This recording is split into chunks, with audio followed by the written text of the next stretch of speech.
Do you want to set up animation triggers in your Motion Studio Clubhouse, kind of like this one right here?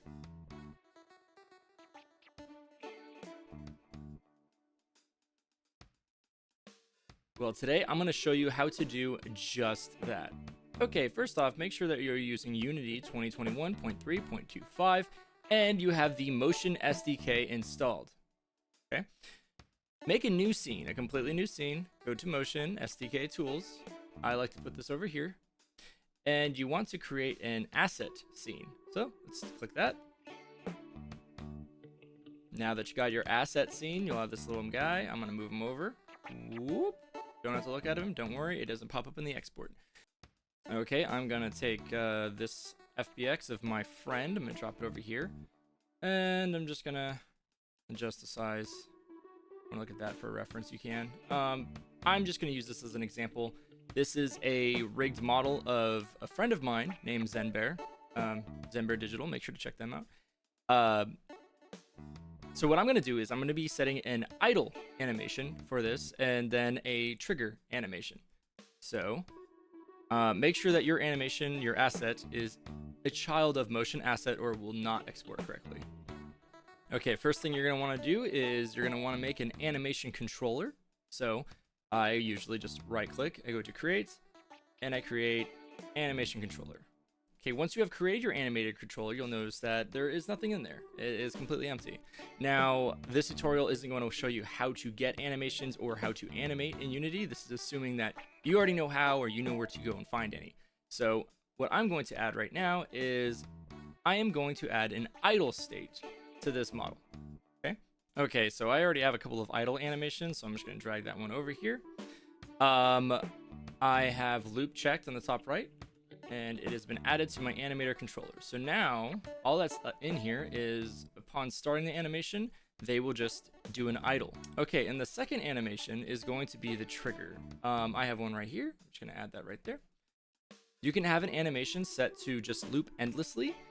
So you could replace this idle. It could just be this, or a dance, or whatever you want. And then from that point on, it's basically done. You can just export it that way, and it'll just loop that animation endlessly. But what this tutorial is for is triggerable animations that you can add to your interactions list. Here's a nice example for you over here. My Dupus prop right here. You'll see that there is something right here called dance. Okay, now that we have our idle and we have our triggered action, we haven't connected them. Don't worry. Okay. Over here, go to parameters. You'll see the list is empty. We're going to make a new one. We're going to make it a trigger. We're going to name the trigger dance. So you can name it whatever you want to whatever pertains to what animation that you are setting up. But we're just going to name this one dance. So we'll go back to layers. We're going to click idle. We're going to make a transition to the dance itself.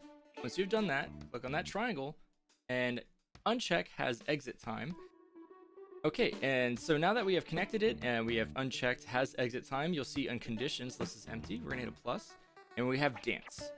That is the only option we have right now. That's the only parameter we have set up right now is dance, and that's fine. So dance is set up right here. So what's gonna happen is when this is triggered, it's going to play this animation.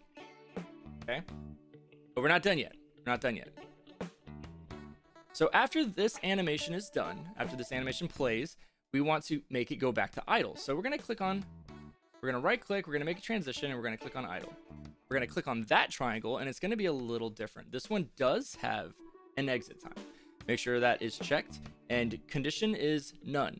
So the reason why is because you shouldn't have to trigger something to make it go back to idle. It's going to default to idle. It's going to do this animation, and it is going to do this animation, and it has an exit time. So it's going to go back to idle. Okay, now that that is set up, we're going to go to our scene.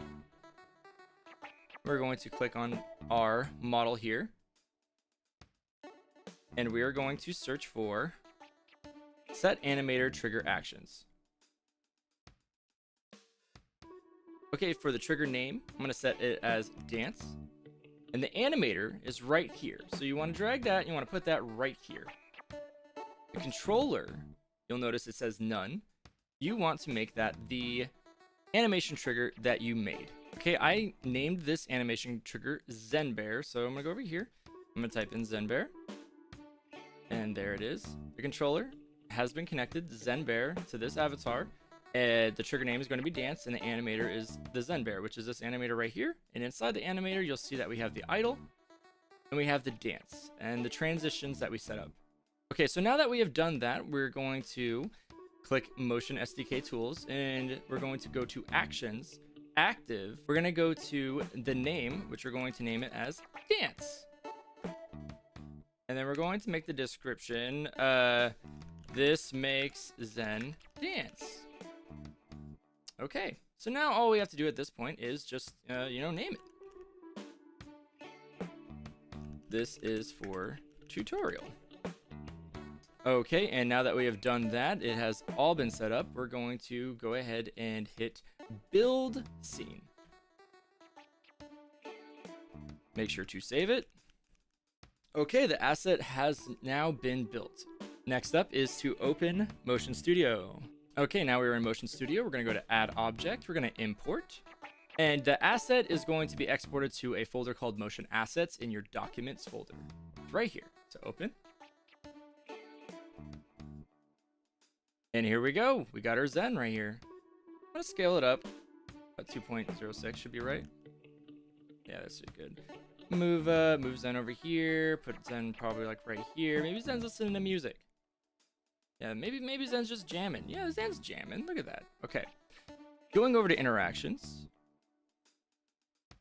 you'll see that Zen has a trigger for dance because we just set it up. So what's going to happen now is I'm going to bring that over here. And we have this animation. And we press play, you'll see that he animates.